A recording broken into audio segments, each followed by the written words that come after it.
You're listening to the I'm Busy Being Awesome podcast with Paula Engebretson, episode number 268. Hey, everybody. Welcome back to the podcast. I got to tell you, I just recorded this entire episode and forgot to press record. So I'm having some feelings, but I'm glad you're here. I am literally double checking right now. Okay, we are recording. Okay, I am so glad you're here. Today we are kicking off a special two-part series that I think will be of interest to a lot of you. Frankly, to anybody who is looking for some supports, some strategies to stick with their habits, to follow through on their plans a little bit more regularly. Now, this series was inspired by a recent interview I did on my bookkeeper's podcast. He has a podcast called A Podcast for Coaches. And he asked me to come on and talk about how to consistently create content as a coach. And it was such a fun conversation. I ended up doing a little bit of coaching on the call, and I'll link to it in the show notes in case any of you are interested. But as I was thinking about the episode and the topic, it had me realize how a lot of the key takeaways that I wanted to share on the interview actually apply in a much broader context than just thinking about content creation. So whether you're trying to establish a new habit or pursue a long-term goal or show up more regularly in some part of your daily life, the principles that I talked about in this episode, I realized with a couple of shifts can make a really powerful difference in a broader space. So in today's episode, what we're going to do is a deep dive into part one of this two-part series. First, we're going to talk about the idea of being consistent, what I think about using that term itself and how a lot of us ADHD brains tend to use it against ourselves. And we're going to talk about the mindset required for staying persistent or consistent or to keep showing up regularly. And as I'm kind of nudging at right now, we're going to explore how we might redefine the word consistent if needed to ensure that it's a really supportive word, and how we can really lay the groundwork to help us lean into and set that strong foundation so that we are able to show up regularly in the way that we want to. And then in next week's episode, we're going to talk all about tactical strategy, how we can use the mindset component that we're talking about this week and put it into practice with the tactical strategy so that we can reduce the friction and create the habits and routines that stick with less resistance. So make sure that you've clicked subscribe if you're watching YouTube, or follow if you're listening on Apple Podcasts or whatever your podcast player is. You don't want to miss part two of the episode. I'm telling you, I think they're going to be really supportive for those of you who want to lock in your routines, your habits, your goals, and follow through on them more regularly. So first, like I said, we're going to start with the foundation. We're going to talk about the mindset today, because when you can lock in this piece, I'm telling you, everything becomes so much more manageable. So let's dive in there first. As I mentioned, in our ADHD community, we do often use the word consistent against ourselves. It becomes this weapon. We use it to shame ourselves, to beat ourselves up. We're so hard on ourselves when we think about being consistent. And so my goal in this episode, first and foremost, is to really challenge that practice, frankly, put a stop to that practice, because it's not supportive. And I just don't think it's accurate either when we're telling ourselves, oh, I'm just not consistent, I never follow through. And with that in mind, I want to offer kind of a disclaimer right from the start. So the word consistent, I'm going to use that mostly throughout the episode here. But the word consistent, the idea of being consistent, is not necessarily super supportive for a lot of ADHD brains, okay? So if you can feel that deeply in your bones, if you're like, oh, the idea of being consistent, I have used that against myself for so long, I don't like that term, I see you, okay? If that resonates with you, I highly encourage you to play with a different word instead of consistent. My friend and colleague, Kristen Carter, has done such an amazing job of using the word persistent over consistent in her communities and celebrated that. I love it so much. I find it incredibly empowering, especially again, because so many of us with ADHD have this complicated relationship with the word consistent. So if persistent might resonate more with you, I highly encourage you to use that instead. Or maybe you use a totally different word. Maybe you use regularly, or I tend to use terms like rhythms, cycles, routines, patterns. So words, of course, carry a lot of power, and the words that we choose to use to describe our habits, to describe our behaviors, the ways we show up really matters. And so I encourage you to check in with how the words you're using actually make you feel. If you're using the word consistent and you hear how you're using it and you realize, oh, it makes me feel kind of small, or I feel a lot of shame, or I feel discouraged or frustrated, then that might not be a super supportive word for you right now. On the other hand, somebody might use that word and really like it. It makes them feel encouraged, strong, empowered, whatever. Great, then keep using it. But I just want to offer right from the get-go that the words we're using matter. And so I encourage you to check in with yourself and notice how they do make you feel. And if it's not supportive, let's play with that. Because you get to choose the words that you use. And when we do make time to check in on those words, it can lead to some really powerful shifts in how we're feeling about ourselves and how we're showing up each day. Now, like I said, because the word consistent can be a bit loaded in the ADHD space, I'm going to use it in this episode with the goal of kind of poking some holes in it. I really want to challenge what consistent means and play with it through some different lenses so we can think about it in a different way. I think so many of us just have this black and white rule of consistent means every single day without fail. And I just don't think that's true. It's not true for me. Okay. So let's start by getting clear on something that I think is often misunderstood, which is, what does it actually mean to be consistent? Because the truth is, consistency is one of those concepts that can really trip us up if we're not careful. So according to the dictionary, consistency means, quote, acting or done in the same way over time, especially so as to be fair or accurate. I'm going to read that one more time. Acting or done in the same way over time, especially so as to be fair or accurate. And then Merriam-Webster also has a definition, and theirs is marked by harmony, regularity, or steady continuity. So marked by harmony, regularity, or steady continuity. Now, I guess they sound kind of straightforward, but what I find with the idea of consistency is that we tend to apply them unexamined to our lives.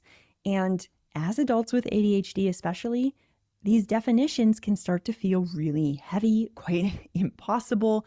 And again, the reality is that the idea of consistency is actually totally made up. You get to decide what being consistent means to you.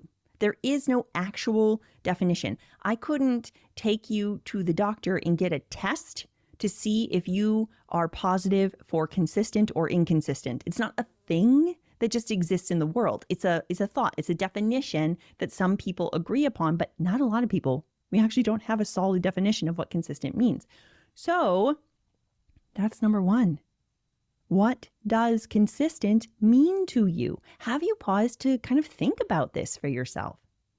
Because if we don't define it, if you have a brain like mine, it's probably going to decide that whatever it is you're doing is not good enough or not consistent enough. And that's when we tend to get in trouble, because we start telling ourselves, oh my gosh, I'm so inconsistent. I'm so unreliable. I never follow through. I never stick to anything. And it's because we never actually defined what it meant. So let's spend a little time here. Instead of letting our brains run wild with these unrealistic definitions of perfection for robots, let's take control and define what consistent means to you in a way that's actually supportive. Because for some people, sure, deciding that consistent means every day is great. Okay, if that works for them, amazing. But for other people, consistent means something totally different. And it also can mean something totally different depending on the thing you're doing. If we stick with the content creation, like I was talking about on that other podcast episode. It could be consistent posting a blog once a month instead of once a week. Or maybe it's recording a podcast episode every 2 weeks instead of every week. Again, the key is that you get to decide. Consistent does not mean every day or every week. I'm going to give you a ridiculous example, okay? So I will confidently say that the weather in Minnesota is consistently cold in the winter. Now, we could zoom in and look at the daily numbers and even the weekly numbers and the yearly numbers. And of course, there's going to be variation. There's a ton of variability during the days and the months. But when we're thinking about it being consistently cold in the winter in Minnesota, we're not talking about, oh, the numbers have to hit a certain degree every day to equal consistent cold weather. No, that's silly. It's just that on average, the weather is cold during that time. So when we can zoom out, we can start seeing those patterns, and there actually is a consistency there. Let's say that you want to start meditating more regularly. Again, for some people, regular, consistent meditation might mean every day for 10 minutes or 5 minutes or something. But it doesn't have to be that. You get to define what it means to you. Maybe meditation for you on a consistent basis means 10 minutes a few times a week. Or maybe consistent meditation for you means that you set a recurring reminder in your phone to pause and take 3 deep breaths. And that reminder goes off once or twice a day. And your definition of consistent is that you follow that reminder at least once a week. Okay, so it goes off 14 times a week. And as long as you do it once, you're being consistent. That's your definition. Okay, you get to decide what that means for you. When you zoom out and you look at that big picture, you can see that, oh, I actually paused and I did breathe once or twice every week for several months. That's actually a very consistent pattern. Again, we are acting in the same way over time. So the point is that you're creating a habit that works for you without feeling that pressure of needing to follow someone else's standard of consistent. We want to make sure we're clarifying yours. Or maybe you want to increase submitting expense reports on time, okay?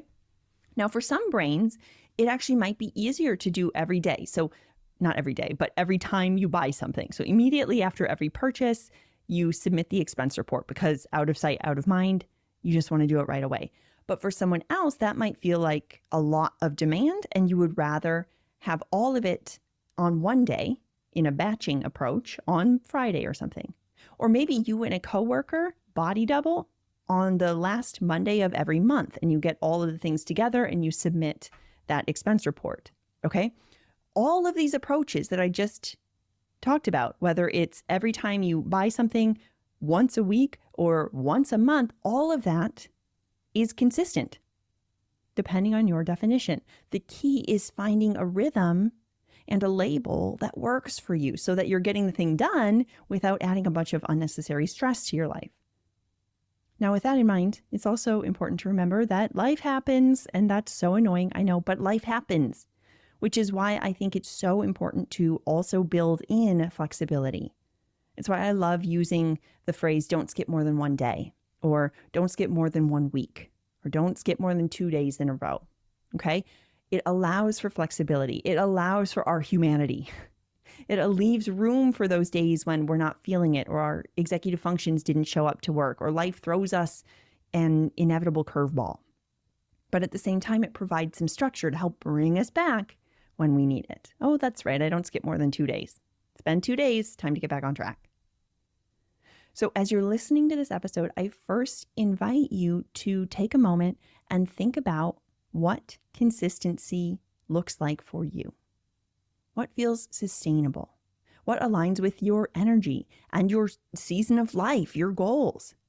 And most importantly, what definition of consistent or persistent is going to support you and set you up for success rather than making you feel like you're failing all the time or falling short? Because once again, you are the person who gets to decide this. You get to define what consistent means for you. Now, building on that, we've talked about redefining consistent, or whatever the word is that you want to use. Now let's shift gears a bit and focus on getting really clear about specifically what you want to do.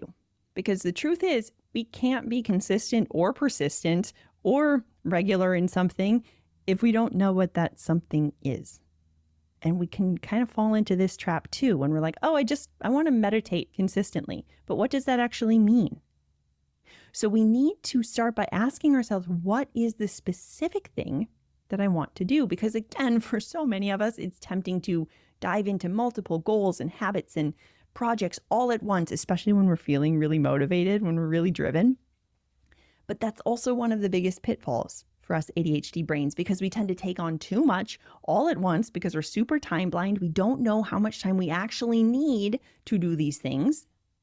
So when we try and change everything up all at once, we end up spreading our energy too thin, or we have not enough time in our time budget. We've overdrawn our time budget, and that often leads to a whole lot of frustration and burnout.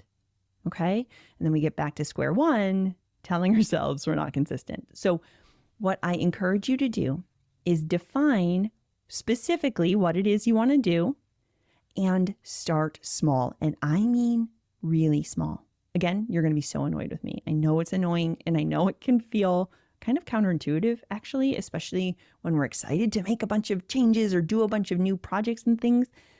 But trust me, starting small is one of the best ways that allows you to actually build momentum and set yourself up for that long-term success. Okay, so this means not only taking on just one habit at a time. Yes, you heard me right. One habit at a time, but then also starting with just one piece of that one habit. So if you have a goal of tackling your overflowing inbox, don't tell yourself that you have to clear out hundreds of emails every single time you sit down. No, that sounds terrible. Instead, maybe we decide that 2 or 3 times a week, you are going to go through those emails and you're not going to miss more than one day in the work week. Or maybe your goal is to submit your expense reports or something at work more often. And what you tend to do is leave them to the very last minute. So the goal is to do them more often, and your perfectionist brain is like, oh, well, clearly this means that I should do 30 minutes every single day so that I'm always on top of the ball and I don't feel stressed when it's time to submit the reports at the end of the month. I mean, great on the surface, but also probably not realistic for a lot of us. So can we create some flexibility? I work on it for 30 minutes at least once a week. I don't skip more than 1 week. Or I work on it 30 minutes twice a week, and I make sure I don't skip more than 2 days in a row. Okay? Creating some sort of looser structure can be really supportive here to help us follow through on the things that we want to do more regularly. Because again, you get to define what consistent means to you, whether it's showing up a couple of times a week or making sure that you don't skip more than 1 day or more than 2 days or more than 1 week. Find what feels sustainable for you. All right. So now that you've gotten clear on what you're doing and how you want to approach it, let's talk about something that, again, is so critical, but I think often overlooked, which is getting clear on why you're actually doing this thing. Because having a compelling why behind any goal or habit is a very important part of keeping you going, even when things feel tough. You know, we often hear people talk about, oh, find your why and make sure you know your why and what's the why behind your goal. And I think it's important. I'm literally telling you the same thing. But I think what happens is that we take it on the surface, or we don't actually slow down to connect with the why or find the why that actually lands in our body. And I know that sounds weird and abstract, so let me give you an example. Maybe you work in sales or something, and your why right now is to get a bonus. If you want to hit your sales goals for the quarter so you can get the end of year bonus. And I mean, that's great. I love that. It's a very valid goal. But for some people, that might not be super compelling when you keep getting a lot of no's. We're like, okay, well, this is really hard and you're feeling a lot of resistance. Do I really need this bonus? I don't know, right? And we can kind of lose the momentum, lose the interest. But if you can go one layer deeper or a couple layers deeper, why do you want that bonus? And you go, well, I really want to take my partner on a vacation in the spring because I live in freezing cold Minnesota where it's consistently cold in the winter, right? And you have this deeper layer of why you want to get that bonus so you can take your partner and you both go on some nice vacation in the springtime. That could be a more compelling reason to keep leaning in and making those sales calls. So we want to have that deeper, more sustainable, compelling reason, that why that resonates with you on a core level. And this is the kind of why that can help you feel more connected to something bigger than just the goal itself, something that kind of drives you to keep showing up even when things get hard, even when you hit stumbling blocks, even when motivation wanes. I'll give you an example for mine with this podcast, okay? So for me, the podcast, it's not about, oh, every time I do a podcast, I get to increase my audience numbers or download numbers or visibility or whatever. I mean, that's great, but that's not the why, okay? The reason why I sit down and record even when I'm tired or even when there's resistance or even when things feel vulnerable goes so much deeper for myself personally, okay? I do this work because I want to contribute to generational change in our ADHD community. ADHD is genetic. So if I can help parents understand how to work with and support their own brains, then they can in turn help their kids do the same. So that sets us all up to thrive, not by forcing ourselves into some neurotypical mold, but it helps us do it by embracing how our brains work and putting in the supports that work for us. Okay? When I can drop into that is what keeps me going. It's not about, oh, how many downloads? No, it's about how many lives are we impacting here? How are we getting these tools to even more people to make those changes and make that ripple effect for generations to come? Come on, let's go. When we can have that compelling reason, it helps lean in even when there's the resistance or the vulnerability. It gives you something to hold on to when things get rocky. So whether your goal is to create content or establish a new habit or go after that goal, that why, when it lands with you, is what helps you keep moving forward. So I invite you to take a little time and reflect on your why, on that habit or that goal that you're working toward establishing, on the area that you want to increase your consistency or your persistence. And ask yourself, why is this goal important to me? Why is it that I want to do this more often? And then you can go one layer deeper from that. Remember, as we talked about, I want to get the bonus at the end of the year. Okay, well, why do you want to do that? I want to take my partner on this vacation in the spring. Okay, why do you want to do that? Well, one of my goals for next year is to increase connection, right? And you can keep going layer by layer to create that deeper reason why. Okay?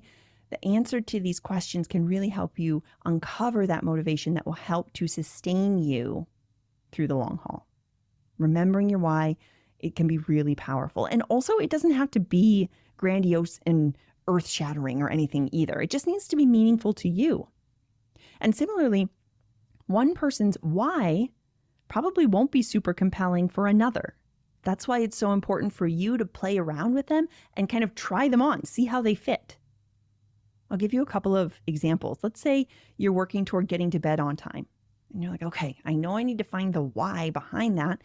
What could that be? Well, maybe one person's is, I want to prioritize sleep so I can keep showing up as my best self, both for my family and at work. Because I know when I'm rested, I'm more patient, I'm more focused, I can handle the days with a clearer mind. That's why. And that really lands for them, okay? For another person, it might be, my number one right now is protecting my mental health. And sleep is core in that. Sleep is essential for supporting my executive functions, for working with my ADHD. And that is my number one right now. I need to protect my mental health. and sleep is the non-negotiable there. And someone else, it might be, I want to make sure that I follow this bedtime routine because I want to set a healthy example for my kids. When I'm establishing this regular bedtime, I'm teaching them the importance of self-care and taking care of myself and creating that balance between work and rest and play. Okay? Another example might be ending your workday on time. So one person's reason why might be, I really want to make more time for the things that matter to me. I want to make time for hobbies and exercise and the things that really light me up outside of work. And when I end my workday on time, that's what allows me to really invest in those areas, invest in those hobbies. And that's what really brings me a sense of fulfillment. Okay? Amazing. I got to tell you, I tried to start with that one, but it didn't land for me. I was like, I really like my work, so I don't really care about my hobbies as much. Okay. So for me, I had to find a different why. And I found, okay, I need to make sure that I prioritize health and rest so that I avoid burnout. And by ending my work at a set time, I'm protecting my mental and my physical health, which helps ensure that I can have that sustainable energy to keep showing up and doing this work that I want to do over the long term. So do you see how you have to play around and see the why that actually lands with you to make it a compelling reason for you to take that next step? And there's so many different reasons. The power is in finding the one that lands clearest with you. So again, think about the habit or the routine or the goal you want to reach and consider that why. It is such an important component. When you have your compelling why, it's like having a lighthouse that guides you through all the storms. It helps keep you focused, helps keep you motivated, helps you avoid the big rocks, helps you stay persistent even when those roadblocks come along. So as we wrap up part 1 of this 2-part episode, let's do just a quick recap of what we covered so far. I'll give you some action steps for this week, and then we'll pick it up next week. So we first of all talked about the importance of defining what you want the word consistent to mean to you. Recognize that you have the power to define that, to decide what it means to you, how you want to use it, whether you want to use consistent or persistent. You get to choose. Similarly, be sure to define the specific habit or routine or goal that you want to establish or follow. Get clear on what that is and what consistent means in that specific scenario, whether it is doing the thing daily or weekly or seasonally or just showing up regularly in a way that feels supportive and sustainable. I mean, consistent could literally be, I keep showing up until I forget. And then when I remember, I consistently come back and I do it again. That is consistent. You keep going, you do it over and over and over until you forget. And then when you remember, you do it again.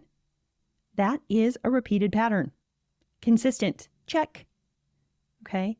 So define for yourself what you want consistent to mean generally, and then what it means specifically in the one habit or goal or routine that you're establishing.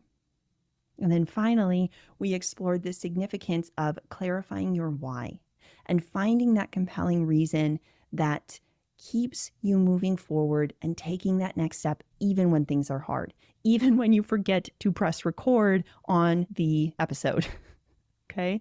Remember, your why doesn't have to be grand or earth-shattering. It just needs to really resonate with you at that core level. Okay? Let it be that lighthouse that guides you through the storms to keep you anchored to your purpose. How many different ways can I play with that? So as you go about your week, I encourage you to take some time to reflect on your current goals and routines. Ask yourself, is there a specific goal or habit or routine that I'm thinking about? And what would consistent look like there? What do I want consistent to mean to me? And does that definition feel supportive? Does it feel opening? Or does it feel restrictive or frustrating or shaming? As long as it feels supportive, I'm all in. And then from there, what is my why that's going to help carry me through the obstacles? then be sure to come back next week because we are going to dive in even further and talk about strategy. So make sure you've subscribed either on YouTube or hit the follow button on your podcast player. Next week, we're going to talk about tactical strategy that can help you resist the friction and make persistence much more manageable. Okay, we'll talk about specific action steps that you can take to support your habits, to create those routines that stick.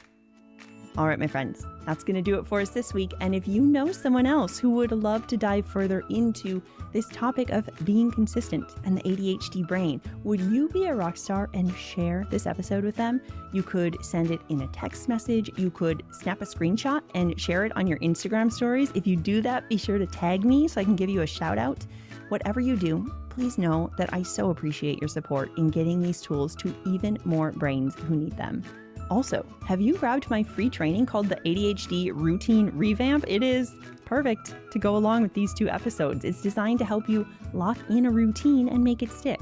So if you haven't taken this free training yet, you can grab it at I'mBusyBeingAwesome.com/routine to sign up. Until next time, keep being awesome. I'll talk with you soon.